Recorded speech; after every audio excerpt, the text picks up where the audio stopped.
E se eu aparecesse aqui para você de uma maneira bem formal e quem sabe ainda sibilando a minha voz e falando calmamente para que você possa acreditar no que eu falo e em tudo aquilo que eu vou trazer que chamam de artigos?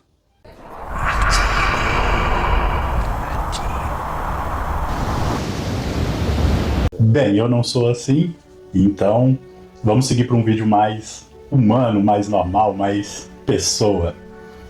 Olá, espero que esteja bem. Para quem me conhece, né? Sou Michel. Para quem não me conhece, sou psicólogo, sou especializado em algumas áreas como neuropsicologia, psicologia social, saúde mental em redes de apoio psicossocial e também a famigerada cannabis medicinal, a qual não havia citado no vídeo anterior a este, mas que futuramente trarei alguns estudos que fiz de observação para minha formação nessa especialidade sobre evolução mútua e mutagênese dos nossos processos neurais, até a formação intestinal e outros conjuntos fisiológicos, psicológicos, culturais e sociais. Mas isso fica bem para um futuro. Só para acrescentar um adendo ao último vídeo que precede este, onde fiz alguns apontamentos sobre a realidade mais social, as realidades multifatoriais que compreendem o dinamismo psicológico, como que se dá a formação para que a gente possa ter realmente um laço de afeto com as pessoas que buscam a psicoterapia, buscam o auxílio psicológico, ou em outras terapêuticas, né, em terapias não ortodoxas. Dou essa continuidade aqui para trazer alguns adendos que não coloquei, não pontuei no finalzinho do vídeo que precede a este vídeo aqui.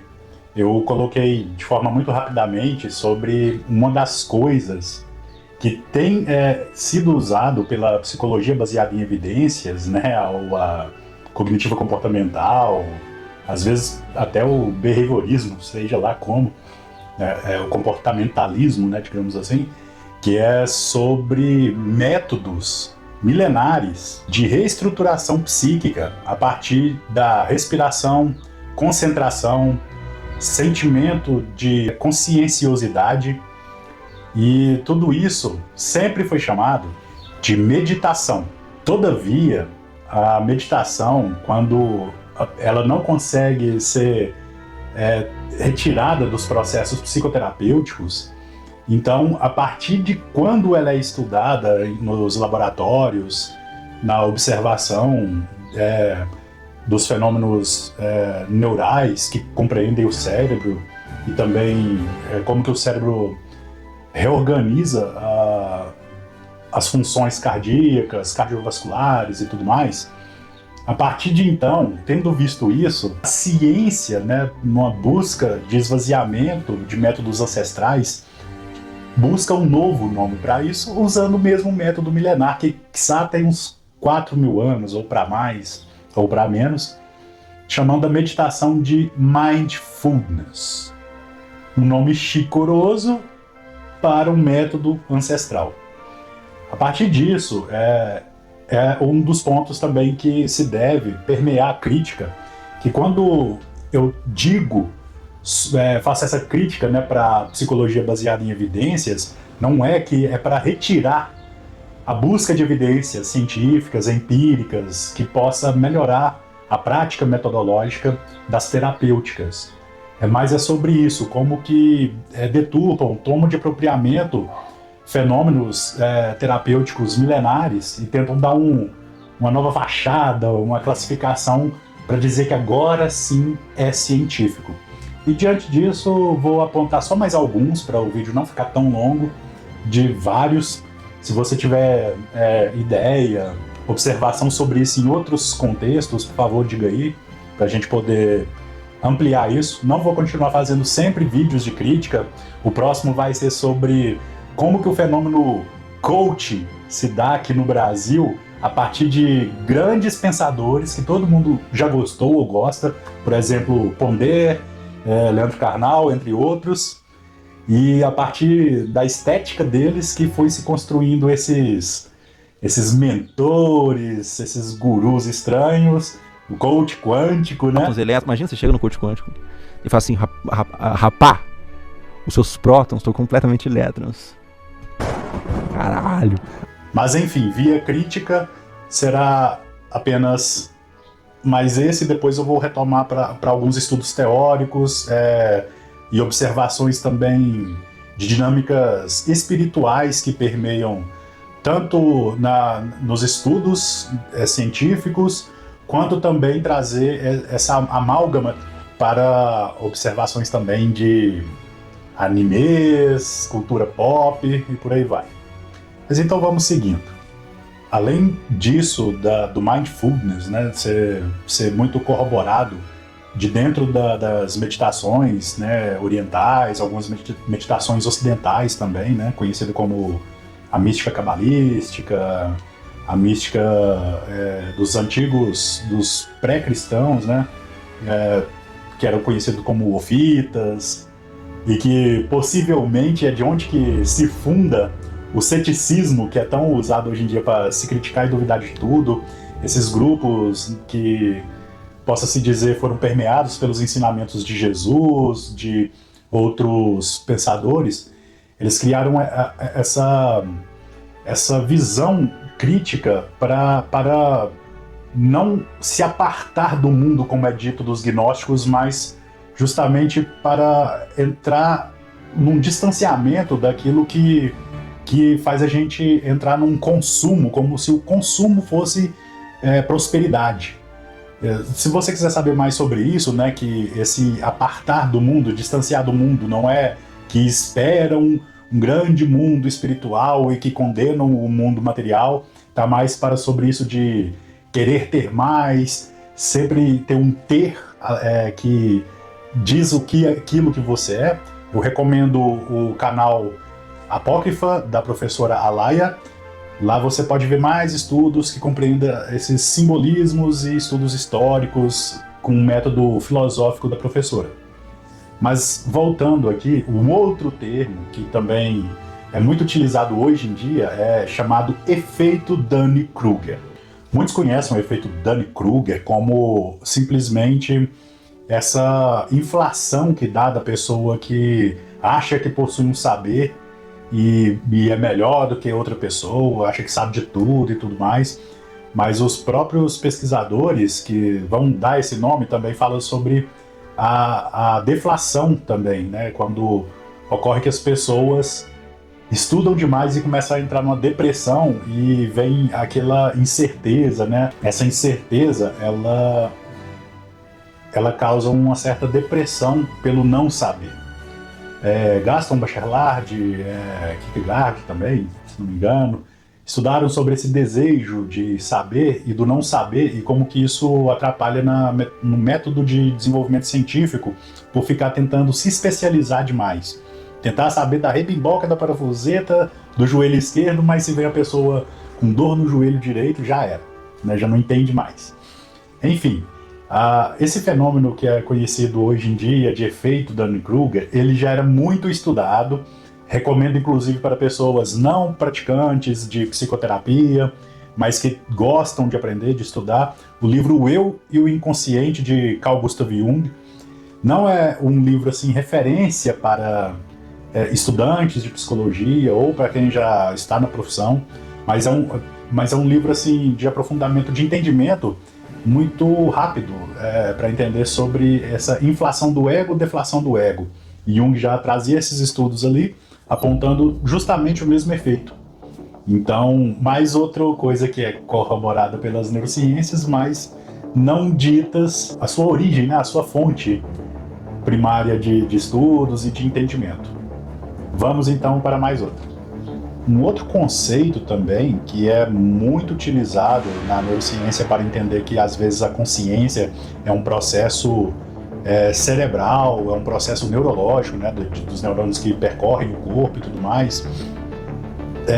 Mesmo que muitos já estejam voltando para aquilo que eles chamam de neuropsicanálise, né, estão retomando alguns estudos em Freud e tudo mais, Freud já apontava isso quando ele parte de um princípio de observar a dinâmica psíquica como uma máquina. Não é dele isso, né, esse conceito, ele observa isso primeiramente a partir dos conceitos de Descartes. Descartes já comparava o ser humano como um relógio, com as suas engrenagens, funcionalidades, como que um reparo melhora, como que o relógio também ferruja e envelhece. A partir disso, Freud pega o conceito e coloca o ser humano como uma máquina.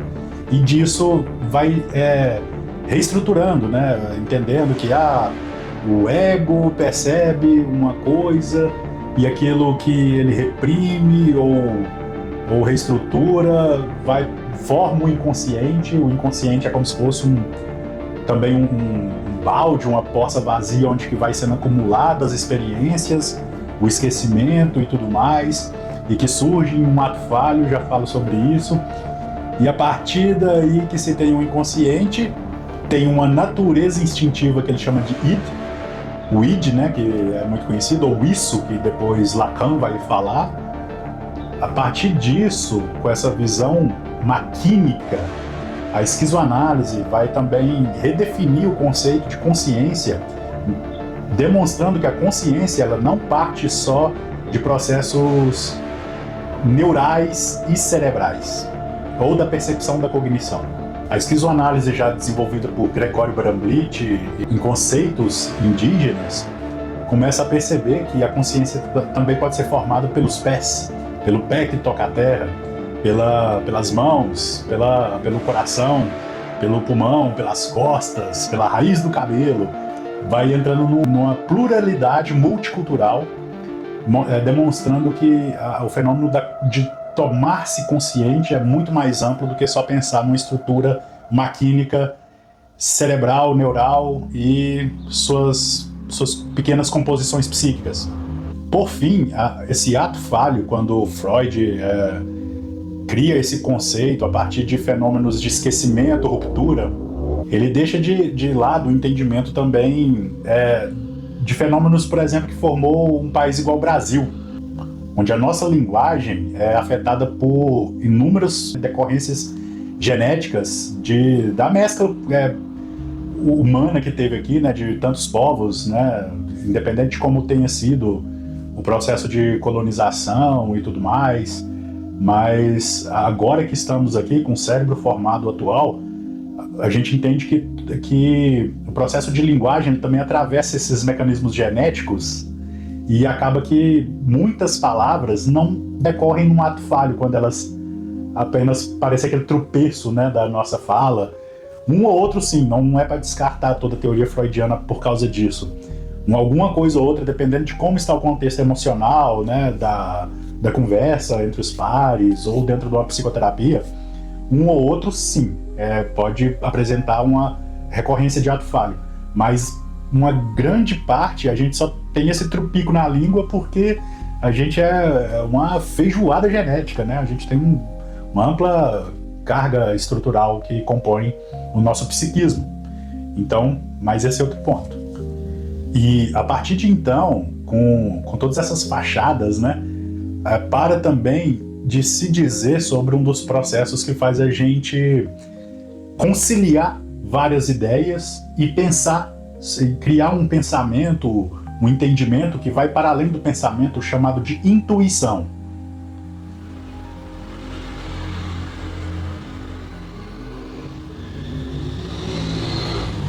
Deixa eu te dar nota. É dito que teve um insight, tive uma viagem ou tive uma fantasia, tive um insight, uma ideia brilhante, mas não dizem o nome correto que sai dessa estrutura inglesa, né, que está nas palavras, né, insight, mindset, mindfulness. A palavra é intuição. Vamos voltar a usar esse termo, intuição. Tudo bem, falando sobre o mindset, né, tudo isso ainda vai para esse outro escopo, né, que a própria cognitiva comportamental, usando essas nomeações inglesas, né, americanas, para parecer que é bonito na fita do jogo da competição científica e neoliberal, esse mindset, assim que ele passa a ser cooptado pelos coachings, né, que não estuda nada e quer aparecer com estilo enfadonho, que acha que entende de tudo, né, esses Pablo Massalzice da vida aí, a partir disso a mindset não é mais usada assim tanto na cognitiva comportamental, engraçado, né? Daí que diante disso, em vídeos futuros, quando eu for trazer conceitos junguianos para a gente ter um entendimento mais voltado para a nossa realidade, né? Que, assim, tem um grande professor com um canal, que eu vou deixar aí para vocês, que fala muito, um dos maiores estudiosos do Brasil sobre a psicologia junguiana, mas acredito que ele é do tipo pensamento extrovertido e sensação extrovertida. Acaba que muitas coisas ficam tão introvertidas que ele sempre usa os conceitos clássicos de Jung mesmo. Mas não significa que ele está errado, nem nada disso. Pretendo trazer conceitos da ânima, do ânimos, da sombra, um pouco mais voltada para o entendimento social e real que a gente tem, com interpretações e observações da nossa natureza atual, para que fique mais, assim, absorvível, né, essa grande teoria complexa de Jung, porque, convenhamos, é muito complexa. Mas, enfim, voltando sobre essas questões, né, então agora que as neurociências, em seus laboratórios e análises, observam uma coisa que sempre foi a prática ancestral de um retorno à natureza, diminui as nossas ansiedades, as nossas depressões, observando que agora que a gente viu que a cascata de noradrenalina e a dopamina e a serotonina e a cafeína e a cocaína, a geladeira, tudo isso aí agora a gente pode afirmar que você ir lá na praia, você ir passear na floresta, numa cachoeira, num parque, agora a gente confirma, vai lá, é legal. Gente, por favor, né? Eu li no artigo! Estudos comprovam! Mas assim, isso daí tem uma observação interessante de se contestar, que é sobre esse também forma de pessoas como eu, né, que acaba voltando para um saber ancestral, saberes indígenas, da filosofia afro, de saberes orientais e tudo mais. É bom que se entendam também, o pessoal da PBE ou da psicologia evolutiva, que quando a gente fala de um retorno a tecnologias ancestrais, não significa nos apartar da sociedade moderna. Não é para a gente se desfazer das tecnologias de energia elétrica e tudo mais que a gente tem. É compreender que essas coisas que sempre foram usadas para algum tratamento, quando elas têm, sim, uma retomada ao seu fenômeno natural, elas melhoram nossa condição de vida, nos dá qualidade de vida, que é aquilo que ciências da saúde, ciências humanas se propõem a dar o enfrentamento para um auxílio da humanidade. Claro que, né, quando se entra na lógica que sai do liberalismo e vai para o neoliberal, tudo é uma lógica de acúmulo de dinheiro, de achar que a prosperidade é sempre riqueza e bens. Claro que isso fica meio confuso, né? Mas não é isso, né? Porque essas técnicas a gente não precisa gastar tanto, ou às vezes não se gasta nada, né? Porque são técnicas ancestrais. Mas se lembre que o seu mindfulness é ancestral. Dentro desse conceito ancestral, por exemplo, as neurociências agora também observam que você fazer movimentos com os olhos, com a boca, você melhora a conexão do corpo caloso com os hemisférios cerebrais, né, com as áreas de Wernicke e Broca, que estão diretamente conectados com a linguagem, com a memória. Vejamos quem já usava isso no teatro grego e no teatro japonês, né? Quando eles têm esse movimento de rosto e de expressão facial e dos olhos, e aquilo era uma técnica já desenvolvida justamente para as pessoas terem mais dinâmica de fala, conseguirem se apresentar em público, terem mais memória. Engraçado, né? São teatros milenares também. E disso, né, de toda essa percepção, também tem algumas coisas que as neurociências vieram observando sobre alguns impactos neurais a partir de vírus.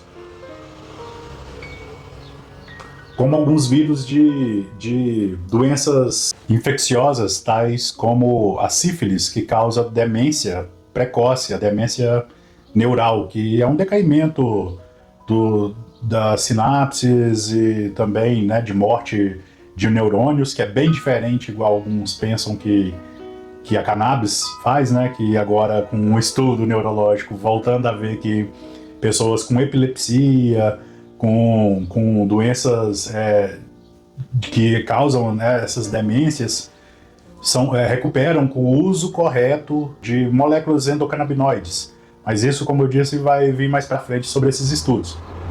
Tendo dito isso, aqui eu aponto um dos erros de Jung quando ele fala apenas do processo psicológico de Nietzsche, falando que ele foi totalmente absorvido pelo símbolo solar divino, com isso passa a se chamar do Dionísio Christus, alguma coisa assim, não lembro direito agora, tem muito tempo que eu li sobre isso, acho que está no Anticristo de Nietzsche, se não me engano. Eu sei que ele começa a se comparar com a figura solar, mas isso seria a estrutura da linguagem dele, já entrando nessa demência que foi causada por sífilis, né? Nietzsche nunca foi uma pessoa que gostou de álcool, gostou de sentar em bares, essas coisas, mas a vida dele no puteiro era assim, então acabou contraindo sífilis, ainda teve um acidente, e isso acaba desenvolvendo a esquizofrenia clássica que algumas pessoas veem o Nietzsche daquele jeito e não entendem também o fenômeno intelectual que ele foi também para sua época antes desse seu adoecimento. E porventura, no próximo vídeo, que após esse que eu vou trazer falando sobre a origem dos coaches, também vou trazer a leitura de Alain de Botton, ou Alain de Botton, sobre o entendimento na sua obra Religião para Ateus, onde que ele pega percepções dessas percepções ancestrais que acabam culminando a nossa memória, além de outras práticas que eram públicas, né, dos filósofos antigos que falavam sobre questões humanas, e ele aponta que isso poderia melhorar o nosso ensino fundamental, ensino médio, ensino superior a partir de questões. Vou trazer isso num próximo vídeo, se você já quiser procurar leitura sobre isso, em Religião para Ateus de Alain de Botton, ou Alain de Botton. E também vou trazer sobre a mente primitiva dos povos, né, originários, que algumas pessoas não conhecem esse termo primitivo e entendem que estão tentando desclassificar ou desumanizar os povos originários. Não é sobre isso, é mostrando que justamente a partir da percepção deles da participação mística, que é outro termo também, esse dos junguianos, né, professor?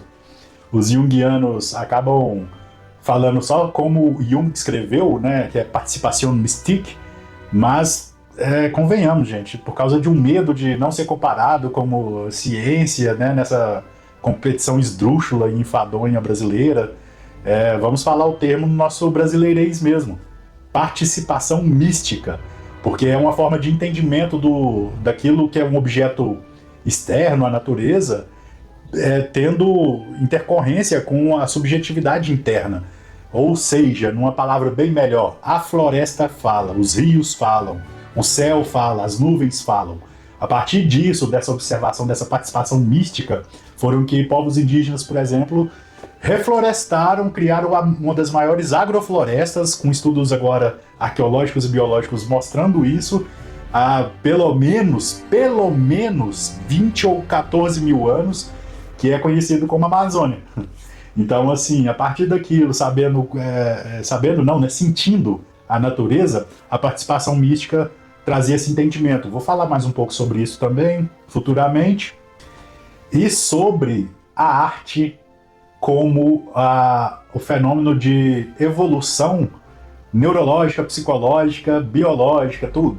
Essa evolução, tudo que o ser humano tem, da preservação da memória e a criação do fenômeno cultural, que é o que fazem as integrações civilizatórias humanas a partir de artes rupestres. Porque muito se diz que arte não serve para nada, arte não é para comer, arte não sei o que, é só para elitista, não sei o que, só que a arte, ela está em tudo.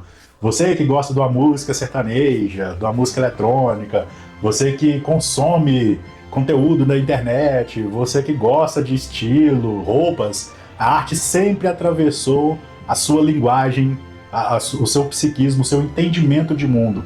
Só que a gente acha que a arte é só um tipo de modelo, né? Pintura, dança, escrita, e não percebe que toda essa transmutação alquímica que foi ocorrendo para vir a ser o ser humano vem da arte, vem da expressão da arte. A nossa memória, a nossa condição do córtex pré-frontal, onde a gente entende, faz juízo, faz relações sociais complexas da linguagem e tudo mais, começa quando o ser humano pinta suas mãos e põe em paredes e conta histórias e para prestar atenção em sonhos, coletiva os sonhos, fazem mais estruturas e desenhos para entender como passar para as novas gerações como se caça em grupo e tudo mais. Então a arte também tem essa recuperação neuropsicológica na gente.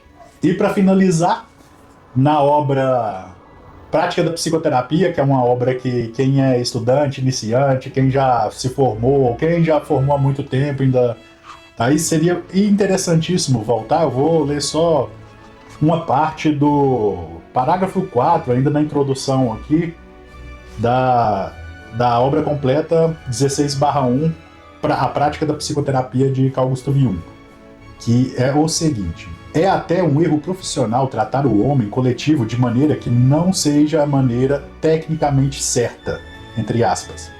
Isto é, com métodos coletivamente reconhecidos e aceitos como eficientes. Neste sentido, o velho hipnotismo, o magnetismo animal, que eram as técnicas recorrentes da época, né, antes da psicanálise tomar o seu primeiro reconhecimento, né, por Freud, ou o magnetismo animal, mais velho ainda, tem em princípio exatamente o mesmo efeito que uma eventual análise moderna, tecnicamente impecável, ou os amuletos receitados por um curandeiro primitivo. Só importa o método em que o terapeuta tem confiança. Sua fé no método é decisiva. Se acreditar, ele fará por seu paciente tudo quanto estiver ao seu alcance, com seriedade e perseverança, e esse esforço voluntário e essa dedicação tem efeito terapêutico dentro das limitações psíquicas do homem coletivo. Os limites, porém, são fixados pela antinomia individual coletivo. Depois eu trago mais sobre essa obra, se você quiser.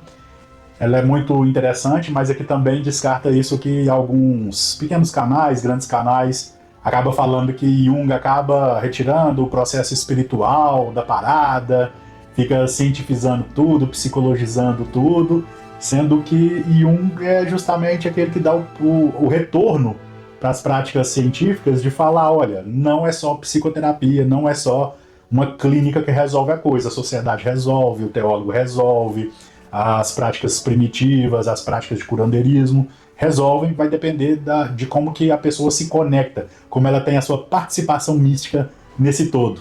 Eu li no artigo que é perigoso, cara. Que artigo? Então é isso, pessoal. Muito obrigado por ter acompanhado até aqui e até um próximo vídeo. Valeu!